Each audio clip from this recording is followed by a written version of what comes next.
Good morning, and welcome to the Petco's third quarter 2022 earnings conference call. All participants will be in listen-only mode. Should you need assistance, please signal a conference specialist by pressing the star key followed by 0. After today's presentation, there will be an opportunity to ask questions. Please note this event is being recorded. I would now like to turn the conference over to Benjamin Thiel-Long, Petco's Director of Executive and Business Communications. Please go ahead. Good morning, everyone, and thank you for joining Petco's third quarter 2022 earnings conference call. In addition to the earnings release, there is a presentation and infographic available to download on our website at ir.petco.com, summarizing our third quarter 2022 results. On the call with me today are Ron Coughlin, Petco's Chief Executive Officer, and Brian LaRose, Petco's Chief Financial Officer.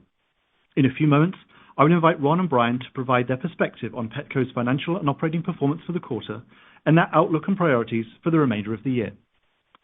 Before they begin, I would like to remind you that on this call, we will make forward-looking statements regarding our current plans, beliefs, and expectations, which are not guarantees of future performance and are subject to a number of risks and uncertainties and other factors that could cause actual results and events to differ materially from results and events contemplated by such forward-looking statements. These risks and uncertainties include those set out in our earnings materials and our filings with the Securities and Exchange Commission. These forward-looking statements are made only as of the date marked and, except as required by law, we undertake no obligation to update or revise any of them, whether as a result of new information, future events, or otherwise. In addition, today's presentation contains references to non-GAAP financial measures. Reconciliations of these non-GAAP financial measures to the most directly comparable GAAP financial measures are included in our earnings release and our presentation, as well as in our filings with the Securities and Exchange Commission. And finally, during the question and answer portion of today's call, and to allow us time for questions from as many participants as possible and finish the call on time, we would be grateful if you could keep to one question and one follow-up. With that, let me turn it over to Ron. Thank you, Benjamin. Good morning, everyone. Our third quarter results demonstrate the resilience of our category, the strength of our unique model, and dedication of our incredible Petco team members. In a challenging macroeconomic environment, we delivered our 16th consecutive quarter of comp sales growth, added customers for the 15th consecutive quarter, accelerated our Vital Care member sign-up rate, made progress in scaling our growth drivers of vet and digital, continued to see product mix shift towards premium, and launched landmark partnerships with leading brands.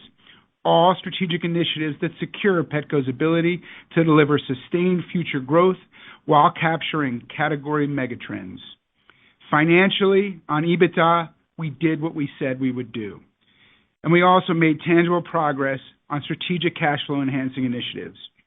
Our consistent delivery of growth despite macro disruptions exemplifies our nimbleness, our execution capabilities, and the strength of our one-of-a-kind ecosystem in a defensive growth category.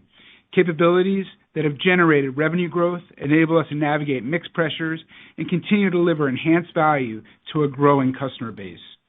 In the third quarter, comparable sales were up 4%, equating to 20% and 36% on a 2- and 3-year stack. Net revenue grew by 4%.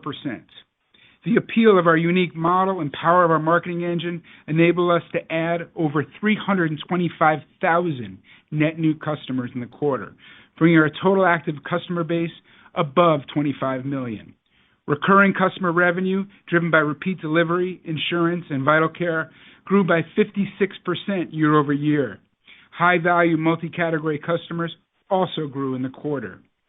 Contextualized, our sales and customer growth is driven by high-value customers returning to shop for premium food and supplies, who, like our value-oriented customers, are also leaning into our loyalty and membership programs. Additionally, the drivers of future category growth remain positive, including adoption levels, which continue to increase year over year, and relinquishments trending below pre-pandemic levels. The category resiliency and uniqueness of our health and wellness ecosystem makes Petco a powerful partner for brands wanting access to these deeply engaged, high-value customers. In the quarter, we announced a new partnership with Nationwide Insurance, which I'll touch on more later, followed by an innovative new collaboration with Marriott to facilitate traveling with pets. All while our rapidly growing advertising network continues to be a draw for well-loved brands like Nestle, and Colgate-Palmolive's Hill's. Taken together, it's clear that in addition to selling products and services, Petco is driving innovation and becoming a pet platform company. A key component of our platform capabilities is our industry-leading membership offerings. This quarter, our flagship Vital Care saw an acceleration in weekly sign-ups of over 50%, fueled by addition of companion animals and enhancements to in-store registration at point of sale. Now with over 400,000 active Vital Care members, an increase of 42% quarter over quarter and over 200% year over year, we're even more confident that we've designed the right offering for pet parents, sitting at the intersection of value and loyalty. Vital Care members continue to bring a 3.5 times higher LTV over average customers, with over a third of members new to food and new to services with Petco, driving our share of wallet expansion. Combined with nutrition and grooming perks members, now over 1.7 million, our loyalty programs make it easier and more affordable for pet parents to care for all their pets' needs in one place, especially during these inflationary times. They provide a tool for selling engagement in pet care centers, with perks members increasing their visits by roughly 50% and spend by over 40%. These programs have been so successful that at the end of the quarter, we also launched Supplies Perks, which is showing early positive signs. Critically, a key contributor of expanding our customer membership base was marketing, with targeted and impactful messaging focused on healthier pet, healthier budget, proving powerful in driving upper funnel demand generation. Turning to the core pillars of our business. Services continued its double-digit growth, driven by accelerated sales momentum in vet and grooming. Across both businesses, the teams continue to make progress on building capacity and streamlining the booking process for customers. On vet, earlier this year, we said we were focused on successfully integrating the Thrive business, after which we returned to our previous run rate of new hospital openings. This quarter exemplified our execution against both, with the Thrive integration not only complete, but now delivering tangible operational synergies and new Vital Care members. We also accelerated hospital openings with 17 new hospitals, and from a veterinarian standpoint, we signed on more vets this quarter than any previous quarter. Our vet hospital growth is bucking industry trends, contributing to in-store vet prescribed food sales that are at an all-time high. In addition to our 229 full-service hospitals, our Vetco clinics create a highly appealing offering for customers in these cost-conscious times. A record number of in-store and mobile clinics delivered our highest ever quarterly sales while providing access to vaccinations and healthcare at the right place, time, and cost for pets and their parents. 90% of our pet care centers now offer some form of veterinary care, and we continue to add capacity to meet growing demand. These vet additions continue to be strong center store sales drivers. Between our full-service hospitals and mobile clinics, we added over 350 full-time and contract veterinarians, representing a record number of doctors in the Petco ecosystem for the quarter, with referrals from our own veterinarians being the primary driver of new hires. The technological sophistication, competitive compensation package, and autonomous medicine approach of our full-service hospitals offer an appealing home for veterinary professionals wanting to focus on the practice of medicine without the stress of managing a business, especially in these uncertain economic times. Treatment advances included the addition of Silencia to our solution suite. Produced by Zoetis, it is the first and only antibody therapy in the market that treats feline osteoarthritis pain and mobility. We're already receiving testimonials of the life-changing impact this treatment has had for cats who regain mobility and return to their mischievous and playful selves.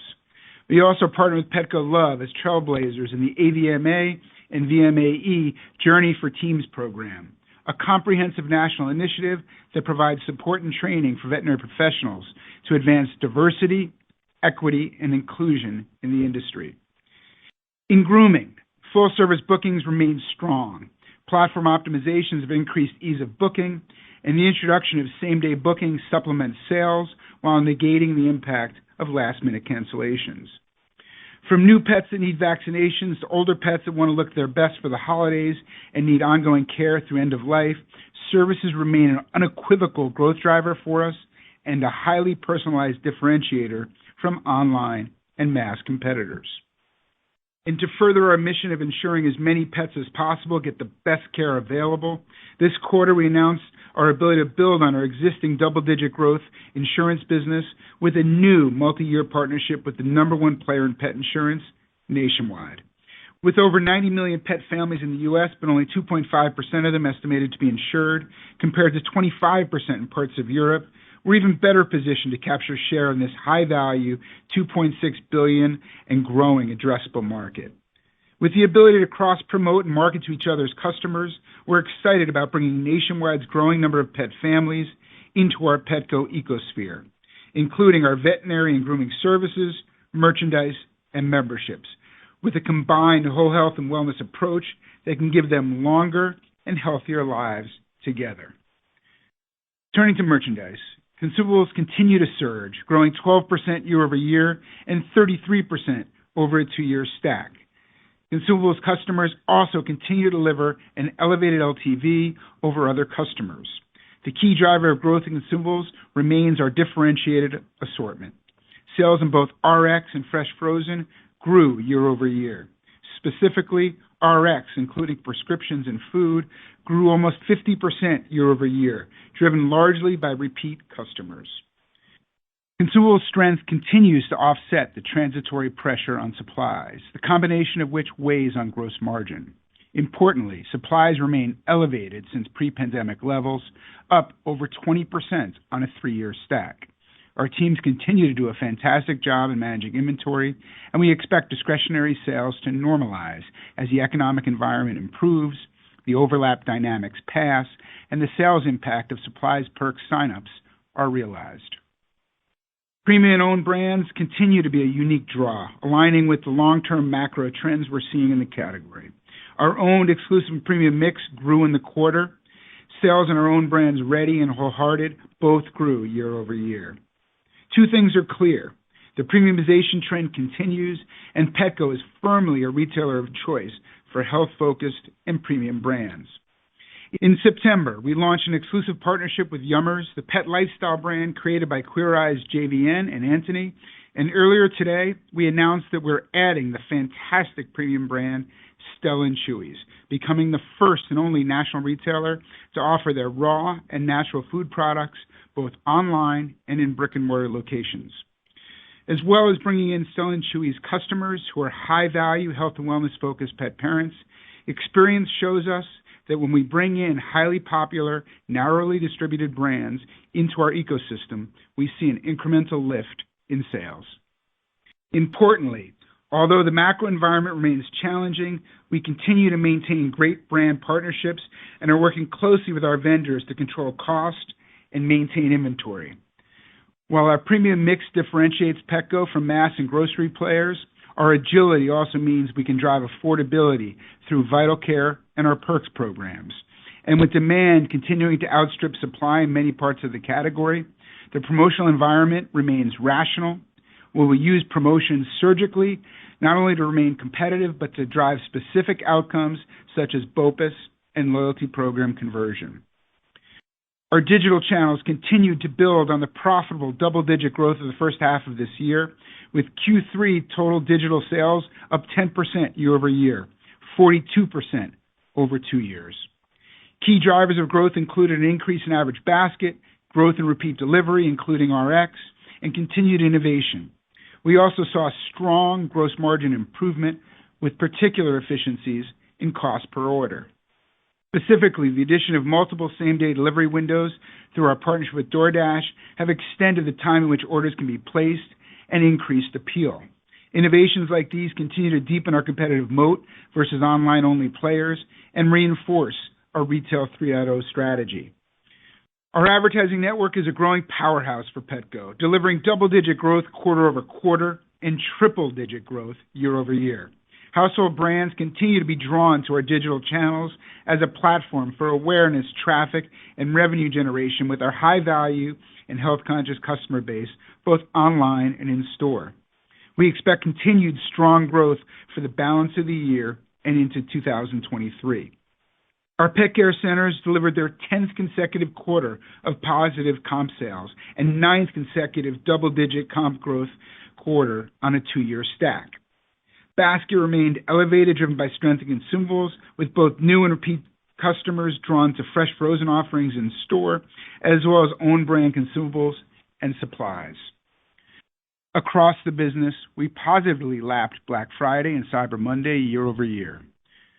We're also excited about our fantastic holiday-themed treats, toys, and supplies, including our famous dill pickle and our fabulous Hanukkah range for dogs and cats. Additionally, our number one in the market Mexico business continued its strong growth, now up almost triple digits since 2019, and our Lowe's pilot stores are exciting both sides of the partnership. We've also now opened our third neighborhood farm and pet supply with locations in Texas and North Carolina, and putting us on track for our target of 6 to 7 by the end of the fiscal year. Overall, early results are ahead of our expectations, underscoring Petco's ability to serve unmet pet-specific needs in these markets, to quickly scale profitably, and to capture meaningful share of this significant and rapidly growing addressable market. Whenever I spend time with our pet care center partners, like I did 2 weeks ago in Oregon and Nevada, it brings home the unequivocal truth that we have the most knowledgeable and enthusiastic team in retail. Simply put, Petco is what it is because of our partners. The energy and insights that they bring remains pivotal in shaping Petco into the leading pet health and wellness company that it is. Their passion continues to be a key driver of growth while connecting deeply with our customers. I am so grateful for the work our partners do every single day. Before I close, I'd like to focus on a personal note. As some of you may know, in October, the Coughlin family and Petco as a whole lost our beloved lab, Yummy. Yummy was so much more than just a pet. For almost 15 years, he was a companion that made every aspect of my family's life better. As Chief Dog Officer, he reminded us of the pivotal role pets play in our lives, the impact our health and wellness ecosystem has on pet lives, and the thing that makes Petco so special, our purpose of improving lives. Nowhere is our purpose more evident than the incredible work of the Petco Love team. In the third quarter alone, together with Petco Love, we saved over 98,000 pet lives and have reunited over 13,000 pets to date through Petco Love Lost. And in October, Petco Love hit the 1 million free vaccines goal in partnership with Merck and recommitted to another 1 million vaccines to save pets from preventable, deadly diseases, in addition to all the other incredible life-saving work that they do. As many of you will know, Yummy was treated successfully for cancer twice, diagnosed and supported by our Petco veterinary teams. But for many pet parents, the cost of this treatment is beyond reach. That is why for years, Petco Love has invested millions in helping pet parents obtain treatment by establishing funds nationwide to subsidize pet cancer care. Now, in his memory, I'm delighted to share that Petco Love intends to establish a Yummy Memorial Pet Cancer Fund to support our own Petco partners who are unable to afford this costly treatment for their pets with cancer.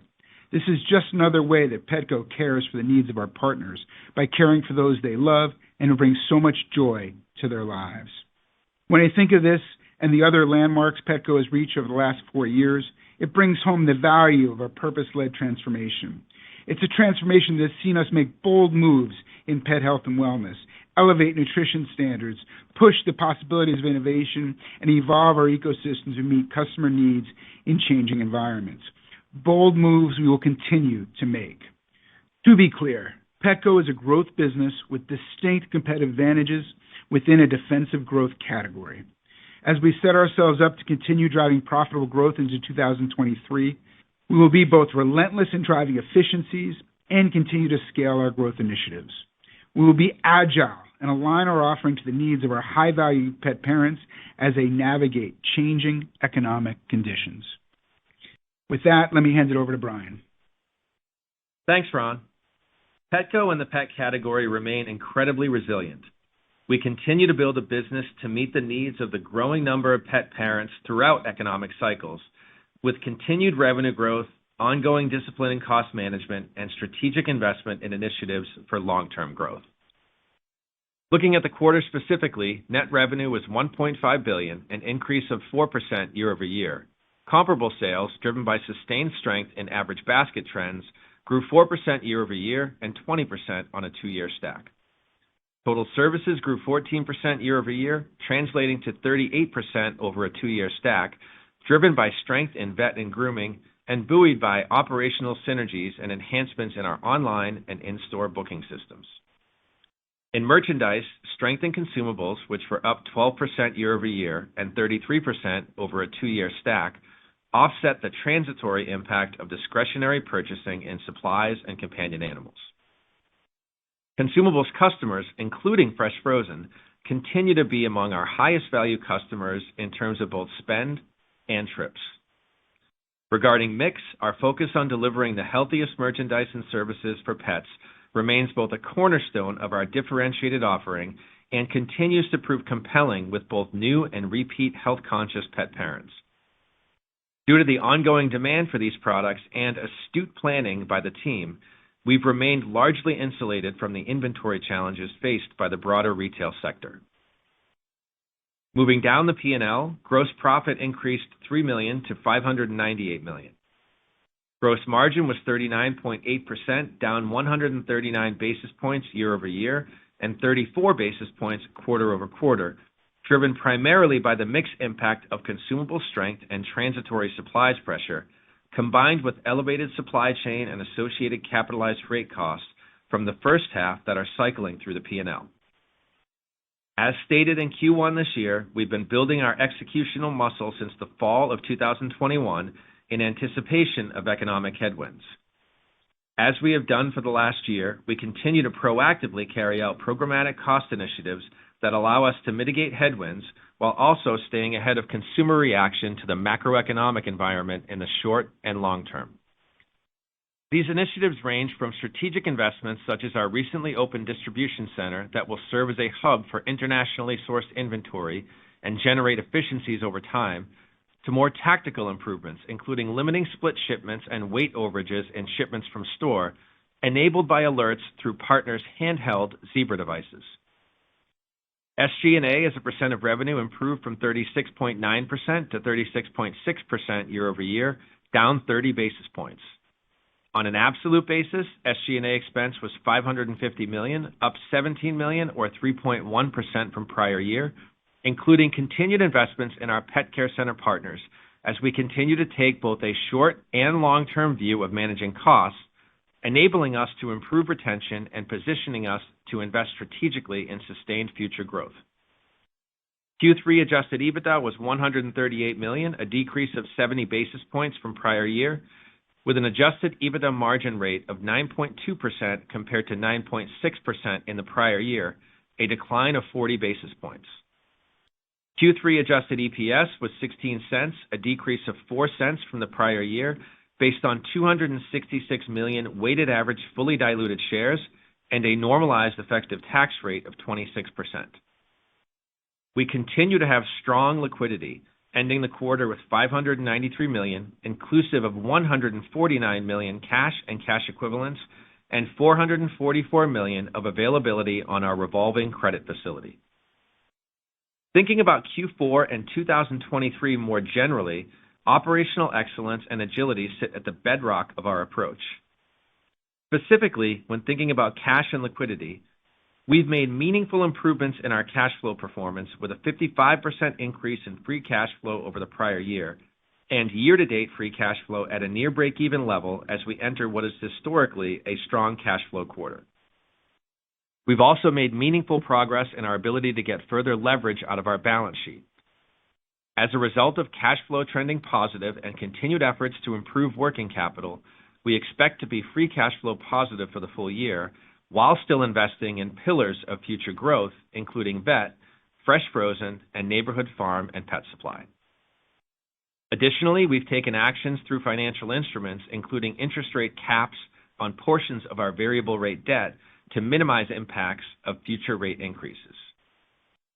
As a result of these actions, we feel extremely confident in our ability to continue to incrementally generate free cash flow in 2023 and to do so without sacrificing ongoing investment in our strategic long-term growth initiatives.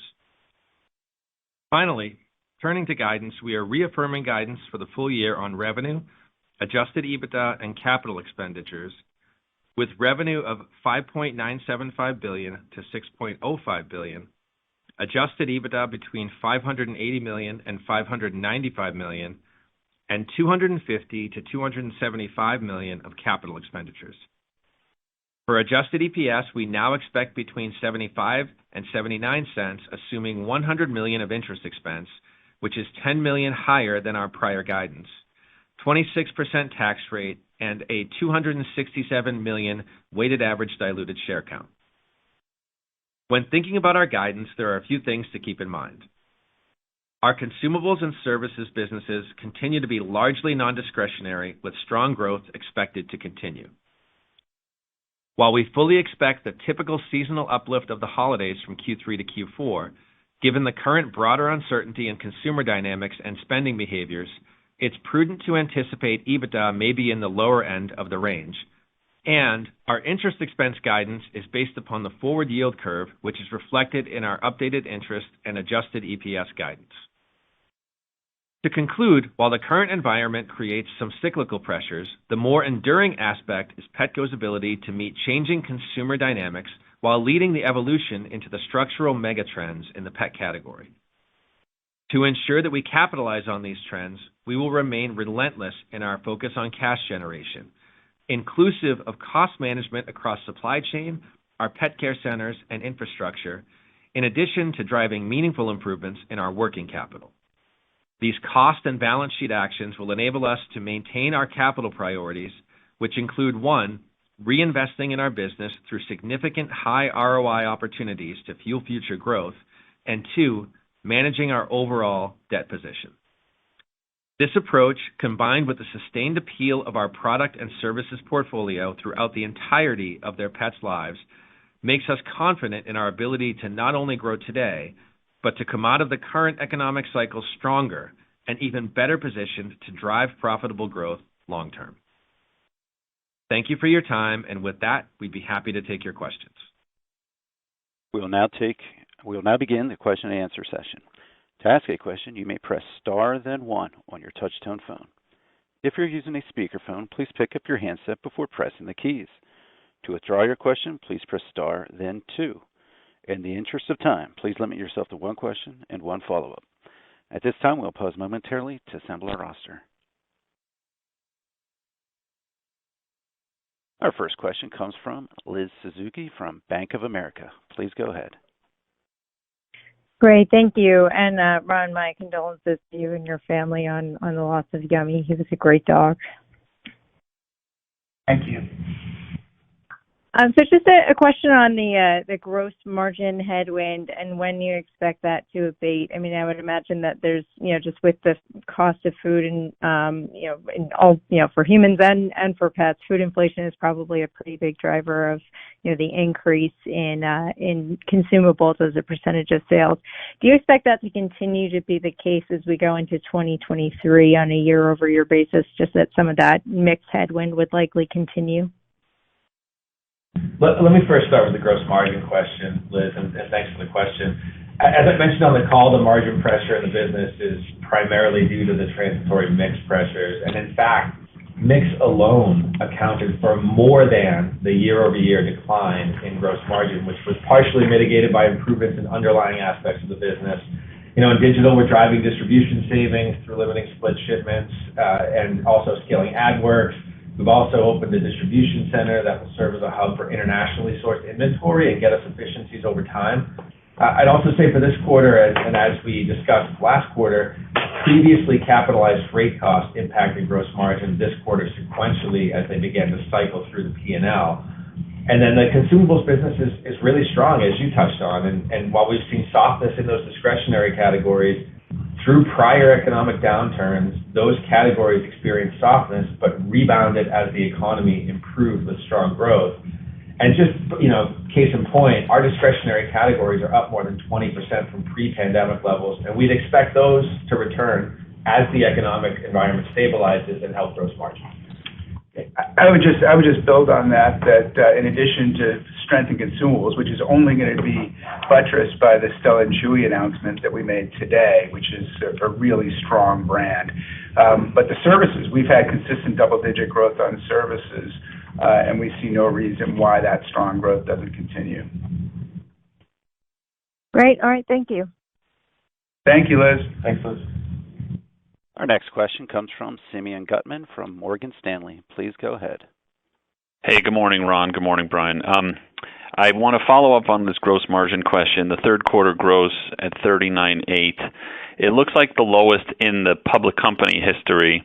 And I wanted to ask how much, you kind of said it, Brian, that most of it was mix shift. I wanted to ask about how much vet investments could weigh on that.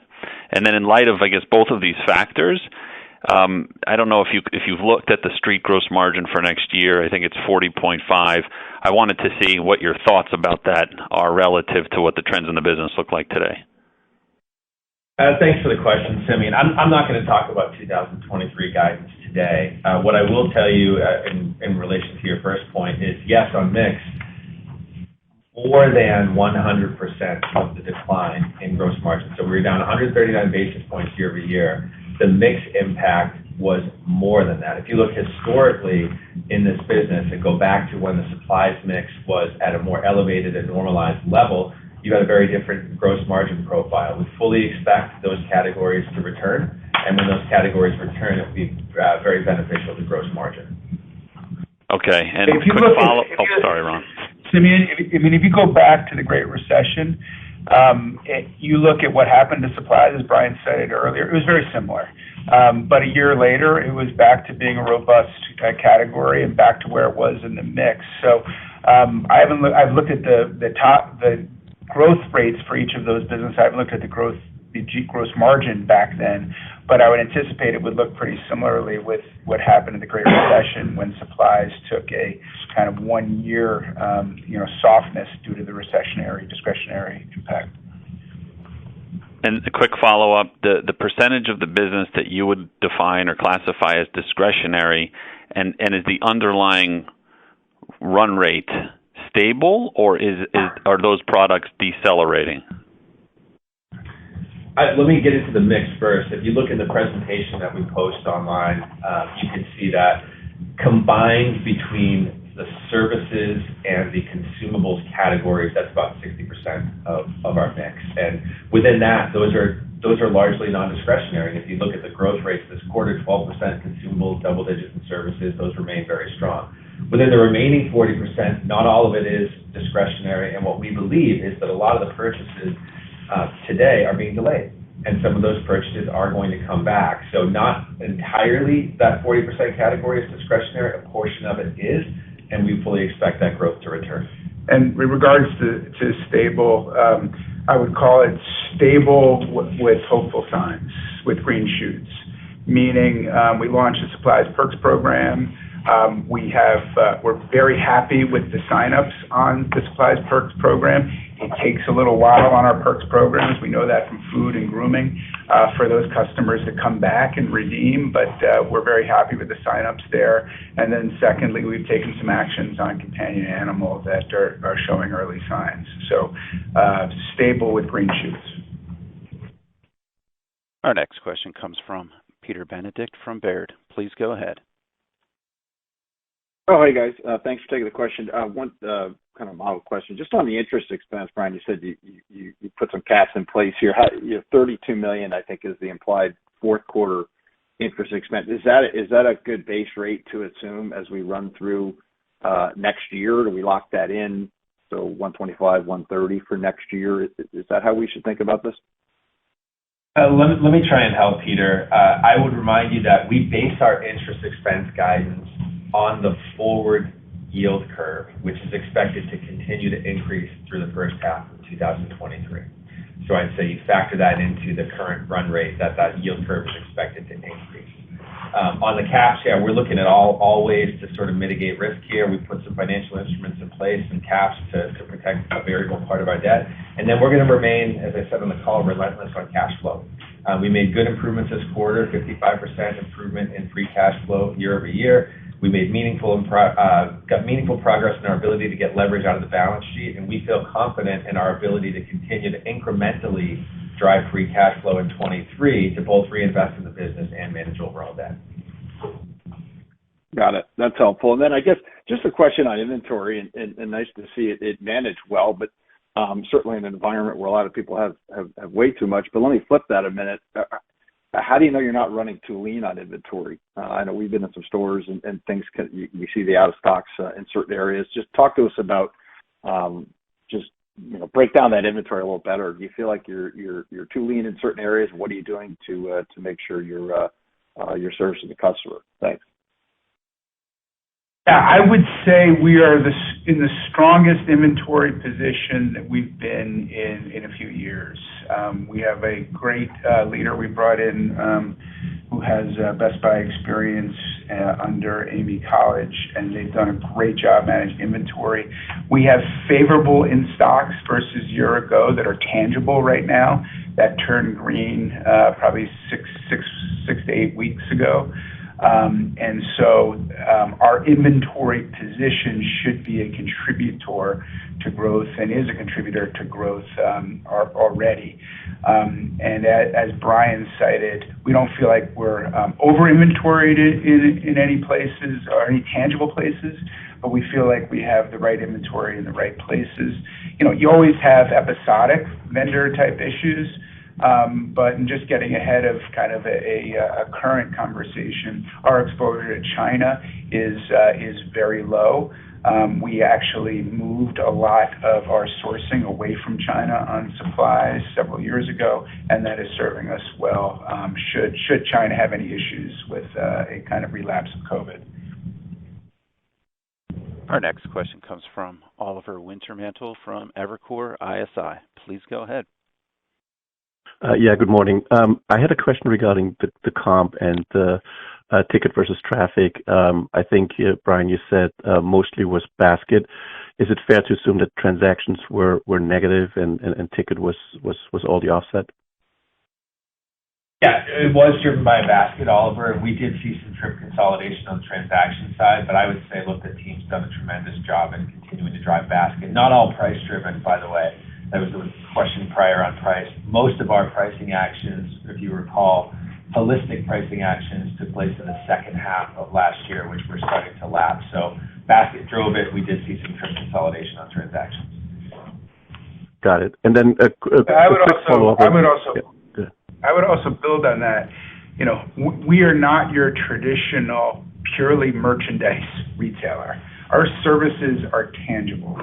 So as we get this, significant increase in visits for vets, visits for grooming, training, et cetera, that drives trips for us. So that is a tangible lever, which is why, we're so intent on continuing to build out our vet network. So that's another trip driver for us. Sorry to interrupt. No, perfect. Thank you for that. I just had a follow-up question on the gross margins. Can you just explain again the freight component of gross margins? Was that how did that trend in the quarter versus the first half, and how do you expect that to play out in the fourth quarter? Yeah, so in the first half, we had more elevated freight and broader supply chain costs, and those get, I think as we touched on last quarter, capitalized on the balance sheet and start to cycle through the P&L. So we signaled we expected the P&L impact from those to get worse quarter on quarter, Q2 to Q3. Now, taking a step back from what's on the balance sheet, in terms of base rates and overall supply chain costs, those are starting to improve. A bit in the second half. We expect to see more tangible improvement into 2023. Our next question comes from Michael Lasser from UBS. Please go ahead. Good morning. Thanks a lot for taking my question. Did traffic get worse from the second to the third quarter? It looks like the consumables growth on a multi-year basis has decelerated a bit. So why would that be the case? Are pet parents feeding their animals less, or your growth in new customer additions did moderate from up 6% in the second quarter to the only being up 0.8% year over year in the third quarter? So is that having an influence on traffic as well? Thanks for the question, Michael. Traffic was relatively stable, and the dynamic that Brian talked about in terms of some trip consolidation happening, which actually makes us more efficient. And as I said, services traffic continued to grow. If you look at our tools for driving traffic, they're tangible. I talked about the vet piece. The nice thing about getting the growth we're seeing in Vital Care is that the trip frequency visits are up by 60% pre-post on the Vital Care customers. Similarly, on the Perks programs, visits are up 50% on those. So while there is a natural, in a recessionary or hyperinflationary environment, you have some purchasing cutbacks happen. Those programs are helping us maintain stability in our traffic trends. Yeah, and I just add on consumables, Michael. Look, we were up 33% on a 2-year stack, and just as a reminder, consumables customers are the most valuable customers we have from an LTV standpoint. So we're really happy with that performance. Yeah, another contributor to that, actually, now you mention it, is we're selling more mega pack type offers, which inherently then you reduce your number of your number of trips behind those types of products. Thank you very much. My follow-up question is on the benefit you're going to get from the reduction in freight costs. Can you quantify it? And is there a point at which, if the discretionary sales remain weak like they've been in the last couple of quarters, will the freight benefit that you see at some point be enough to offset the gross margin drag that you've been experiencing from the shift away from discretionary? Yeah, I'd say on the mix impact, Michael, that's much larger than the freight dynamics, and I tried to hit that hard. If you look year over year, again, 139 basis points gross margin, more than that, and the impact from mix. So the return of the discretionary categories, which we fully expect to happen, will be the biggest driver in terms of gross margin. In terms of the freight, I'm not going to quantify it specifically for you. I would tell you we will see some benefit in Q4. We'll see more of a benefit as we head into 23. Our next question comes from Chris Bottiglieri from BNP Paribas. Please go ahead. Hey, everybody. Thanks for taking the question. Can you speak to the implied Q4 gross margin guide? It looks like it's probably flat to down slightly, depending on where you are in that EBITDA range. I guess in a normal pre-COVID year, like typically how much higher is gross margin in Q4 than Q3? And then I guess what are you assuming in terms of mix and promotional environment for Q4? I think in the past you were, being a little bit conservative and thinking that maybe the promotional environment picks up a bit in Q4. Just want to see how you're thinking of that today. Hey, Chris, it's Ron. Let me take the promotional environment, and Brian can walk you through any view on gross margin. So from a promotional environment standpoint, the market remains rational.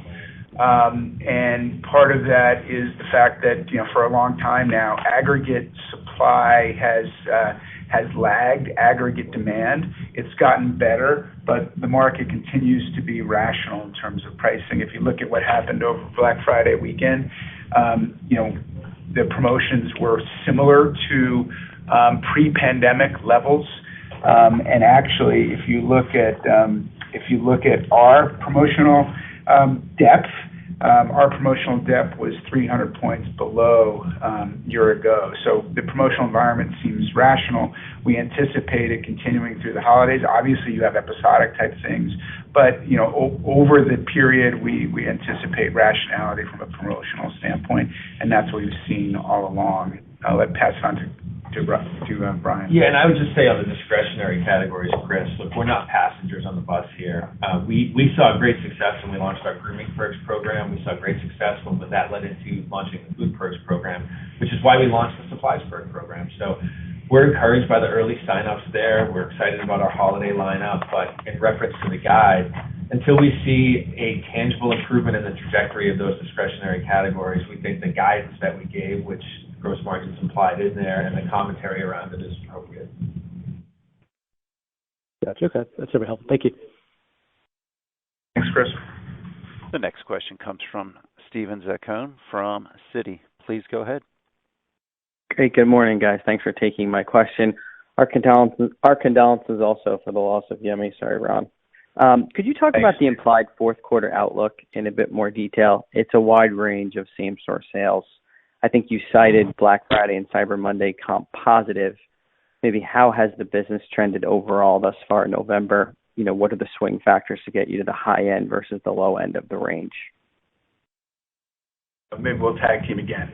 So one of the remarkable things about this business is there is very low variability. If you look on week to week, we have not had the significant swings that you see in some of the other retailers. Or I look at the NPD data and I'll see weeks when it's up 2 and then weeks when it's down 11. We don't see that. We've been very consistent through Q3, consistent through the Black Friday period. We had a great Cyber Monday. We're tracking in November relatively consistently. So we have not seen big swings on our business, which is why that's feeding into the guide that Brian is providing.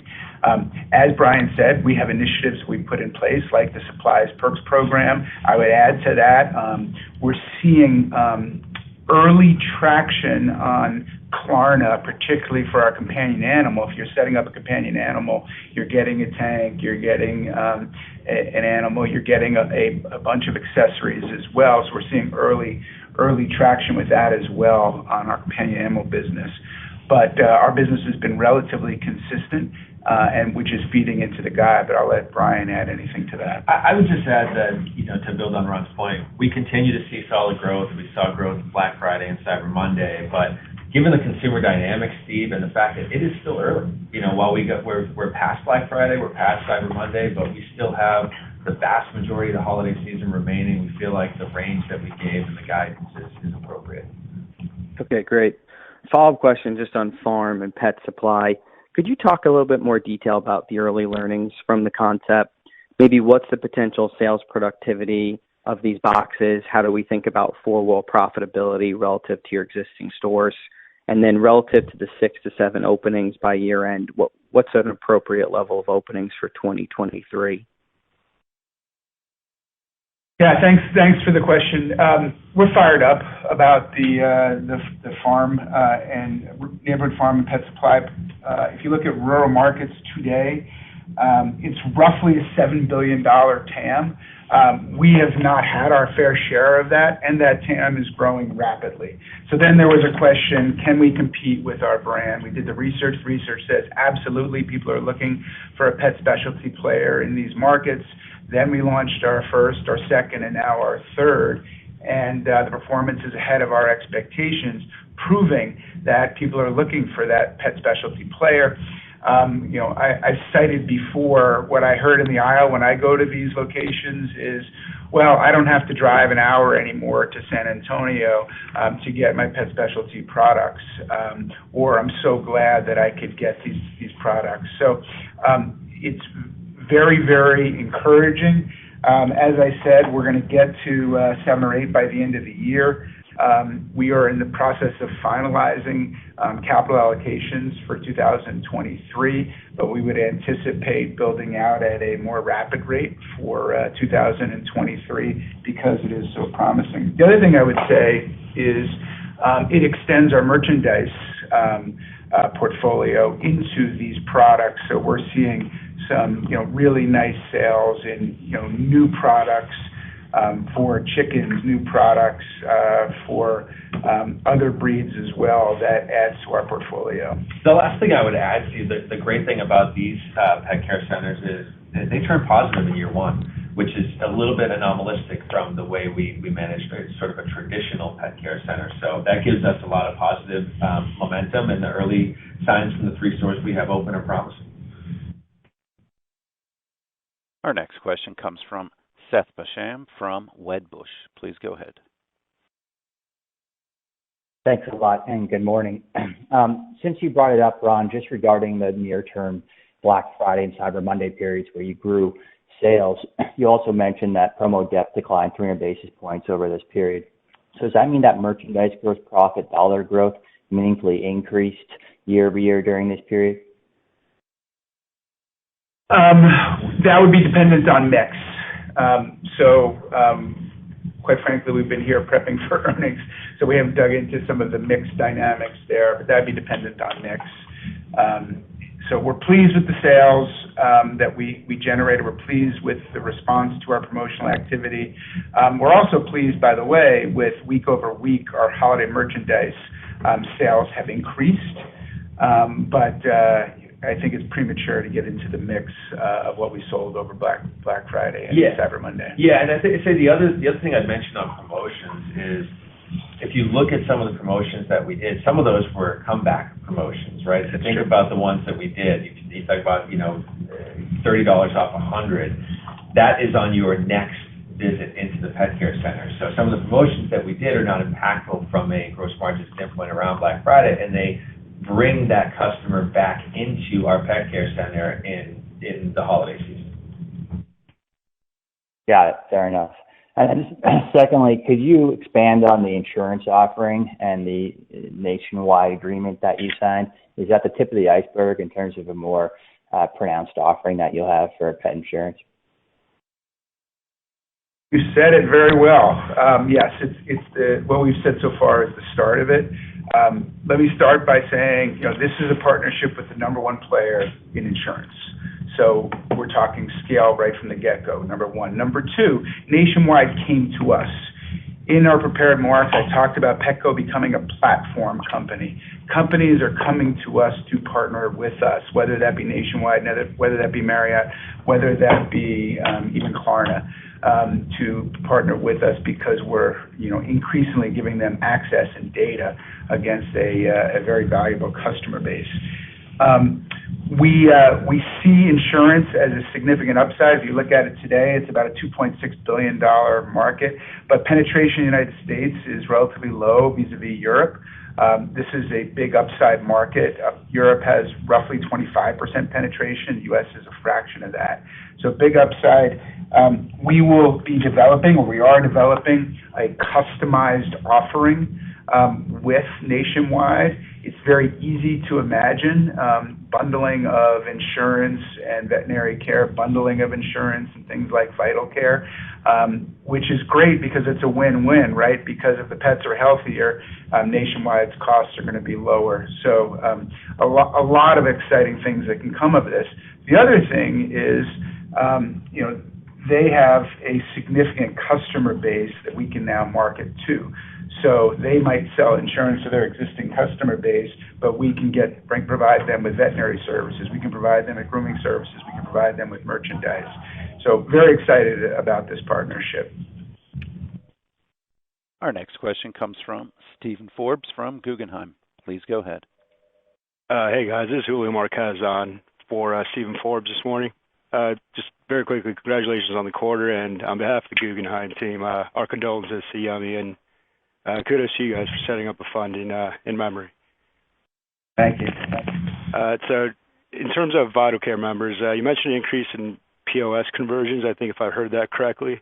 What exactly has changed there? And if you could, any color on demographics of new members and, membership overall, specifically across generations, and, maybe color on how you guys think about advertising across different cohorts there. Thank you. Sure. So the fact that we accelerated our sign-up rate to 40% is really exciting for us. The fact that we're now at 400,000, I think at Analyst/Investor Day, I said we're going to get to 1 million. It's not a matter of if, it's when. That timetable got accelerated with the success of some of the things we rolled out. One was companion animal, and we find companion animal customers really, really interested in leaning into Vital Care, which is great to move that business. But the second thing, as you cited, is sign up at point of sale. So Before we enabled that, a customer would have to go on their phone and go through the whole registration process on their phone. Obviously, in some instances, that's contingent on Wi-Fi, et cetera. Now, the Petco partner at the register at checkout can add on a Vital Care membership onto that purchase while they're having their credit card there for purchasing whatever they were there to purchase.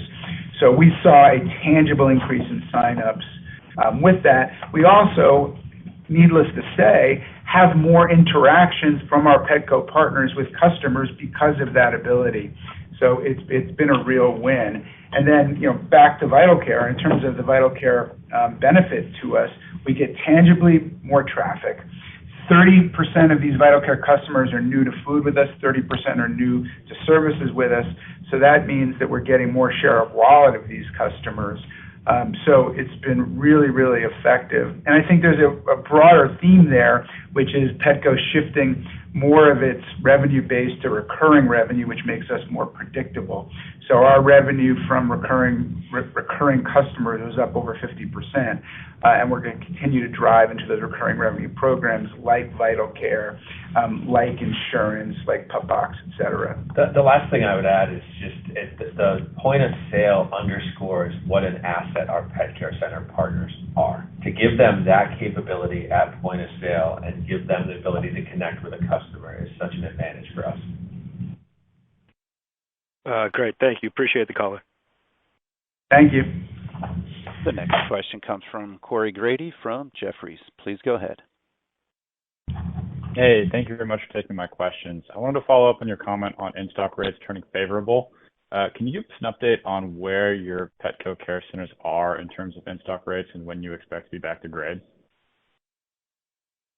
We won't give a specific percentage there, but I will tell you we're in the best shape we've been in a while. We're up year over year. We're up quarter over quarter. We continue to see improvements across the portfolio, and we're really happy with our in-stock levels today. Okay, great. And then for my follow-up, I just wanted to get more color on your priorities for cash or capital going forward. Can you talk about the balance between thinking about store upgrades, vet rollout, and then the neighborhood farm and pet supply rollout? Great question. First, I would tell you that we're focused on generating cash in multiple ways, through driving the P&L and also through continuing to get leverage out of our balance sheet. We made good progress this quarter, up 55% in free cash flow on a year-over-year basis, and near break even in a year where we're investing in our long-term growth initiatives. So you mentioned a couple of different things. I would tell you those growth areas are not binary investments for us, so we will continue to invest in vet. We're excited about farm and feed, and we think there's an incremental opportunity there for us. I would tell you that we've retired a bunch of the technical debt that we had on the IT side, which historically had sort of dogged us a little bit. We are investing primarily in innovation in IT, and we've gotten rid of some of that technical debt. So it's across all of those areas that you mentioned. I would tell you that if you think about CapEx in 23, while I'm not going to give a specific number, I would not expect 23 CapEx to be above 22 levels in total, while we continue to invest in those areas. Our next question comes from Anna Andreeva from Needham. Please go ahead. Great. Thank you. And good morning, guys. And Ron, our condolences on Yummy as well. Thanks, Anna. So two questions. So first, I guess to Ron, on net adds, pretty strong results, and nice to see that consistency sequentially. And I know Vital Care is a really big part of that. Just curious, can you talk about where you're seeing those customers come from? And secondly, I guess this is to Brian. Good to see the company make progress on inventories. Can you talk about where we should expect inventories to end the year, and at which point should inventories be more in line with sales in 23? And thank you so much. Thanks, Anna. Yeah, we were very pleased with the net adds, and I should say that we continue to add customers into Q4. So that the momentum, we continue to see momentum into Q4. In terms of where we're sourcing them, we have consistently been able to source customers from the independent channel as we have a broader offering, as our service offering comes. We're sourcing customers who are new coming for veterinary services. That's part of the power of that, where they're coming because they want to consolidate their purchases with us. They were going to another veterinary provider before. We're sourcing customers from e-com customers who are looking for things like same-day delivery, things like BOPUS that the pure online players can't provide. So those are the main two sources of it. Or three: independent veterinary customers and e-com customers looking for fulfillment options that aren't available from other online players. And then on inventory, Anna, let me just hit a couple of things. I was really pleased with the way the team managed inventory this quarter. To have the balance sheet land where it did while improving in-stocks quarter on quarter and year over year was really an exceptional job. I would tell you that historically, I'm not going to give a number for Q4, but typically what you would see Q3 to Q4 is a bit of an inventory decline. As you build up inventory going into the strong holiday season, sales are typically elevated Q3 to Q4, and then inventory normalizes. When you think forward-looking on 23, I would tell you that throughout 22, our units in inventory have remained relatively in line with revenue growth. The increase in dollars is driven by inflation. So as inflation normalizes on the balance sheet and units stay in line with sales, I think that's when you'd start to see things converge a little bit closer. This concludes our question and answer session. I would like to turn the conference back over to Ron Coughlin for any closing remarks. Thank you, operator. To our analysts and our investors, thank you, as always, for your time and your support. Petco is a growth company which continues to build momentum in an exceptional category with tangible competitive advantages. We remain committed to delivering against our long-term strategic priorities with purpose-driven performance. Thank you, and happy holidays from all of us at Petco. That concludes Petco's third quarter 2022 earnings conference call. The team will be available after the call if you have follow-up questions. Thank you. Happy holidays. The conference has now concluded. Thank you for attending today's presentation. You may now disconnect.